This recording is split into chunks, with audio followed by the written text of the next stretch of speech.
Hello everyone, Janine from Passion Infused Life with the Stagebergs, where we talk all about the things that we're passionate about, what we're putting into and onto our bodies and into our minds. So if you haven't already subscribed and you're into those types of things or you're learning, definitely subscribe. We'd love to have you as part of our community. And then you can also check us out on our website, which is passioninfusedlife.com. So today we are putting together a keto favorite in this house. And what I love about this dish is that you can make it ahead of time. You can really work in various portions, whether it be to serve one person or 20 people. And who doesn't love that? And you can also portion everything out so they're ready to go in the fridge and for like lunches, not just dinner. So let's get into it. This is my version of a keto enchilada, okay? And so by keto, I mean we follow 70% fat, 20% protein, and 5% carbohydrates. And our carbohydrates primarily come from vegetables. And so in this case tonight, it is coming from cabbage, also known as cabbage. Now you can do this, kind of put this recipe together in two different ways. You can do kind of my favorite version, which is the lazy version, or you can do the fancy pretty version, which is by taking the leaves of the cabbage and actually wrapping the meat in it, or the simple version, which is slicing it up, searing it in a cast iron pan, and then adding the meat that you've already cooked in the Instant Pot, and then adding some of the enchilada sauce and garnishing with cheese. So you pick whatever's easiest for you, and that is what works. So to kick things off, we in the Instant Pot put a 2.5 pound roast in for 150 minutes, okay? So what we added to the roast was some Kerrygold butter. We actually added 4 tablespoons of Kerrygold butter to the 2.5 pound roast.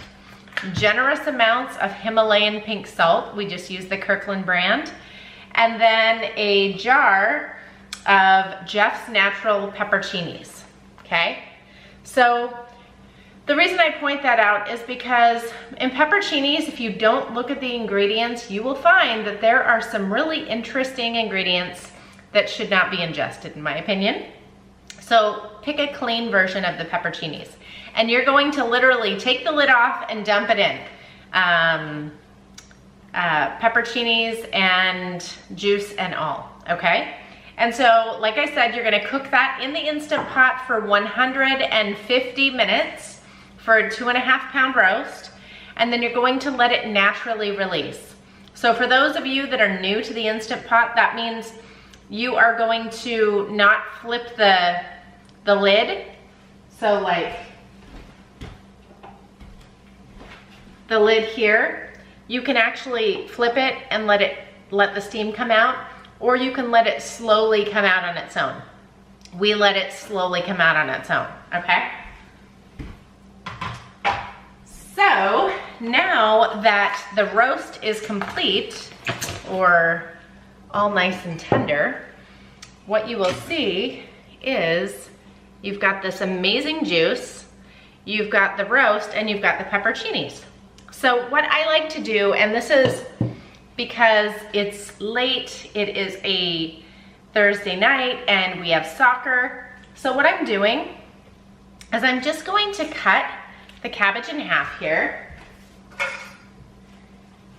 And I'm not gonna do the fancy way tonight.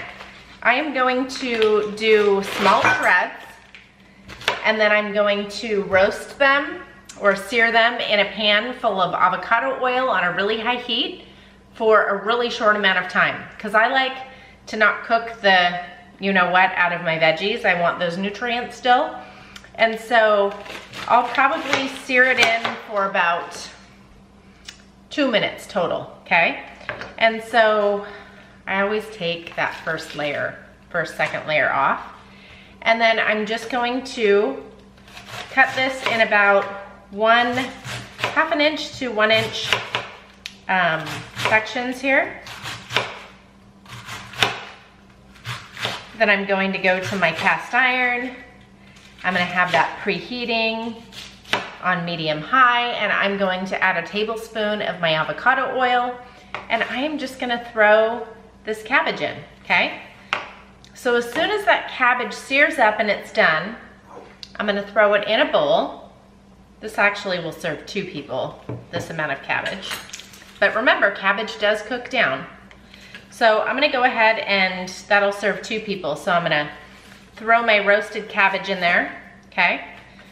Then I'm going to kind of tear up some of my roast here. Look at this roast. I mean, it is so perfectly done. It's just like falling apart. That's why I was having trouble getting it out there. And I'm gonna add a little bit of the juice. And then I'm also, so depending on how many servings you're making, this is for a single serving. But for a single serving, I would just heat this up with some of the cabbage when the cabbage is done, and then throw it in the bowl, and then add my meat that's still warm, right? And then I'll add some grated cheddar cheese, and then I'll throw it on the broiler for about 30 seconds to a minute to really melt that cheese and kind of bring everything together.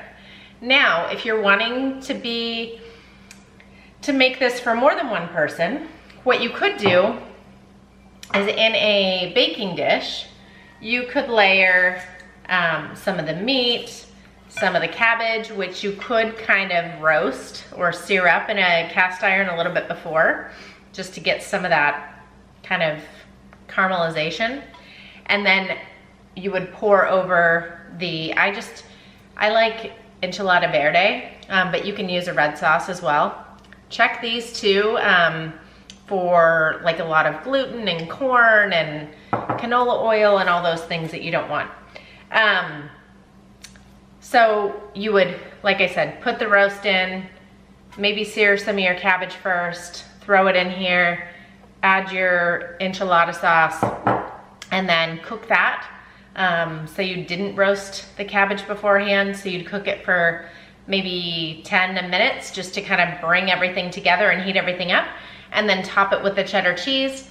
And then once it's finished, I love to put fresh cilantro, maybe a little bit of sour cream, and some avocado on top. So that is how I make these enchiladas, and they are so incredible, you guys.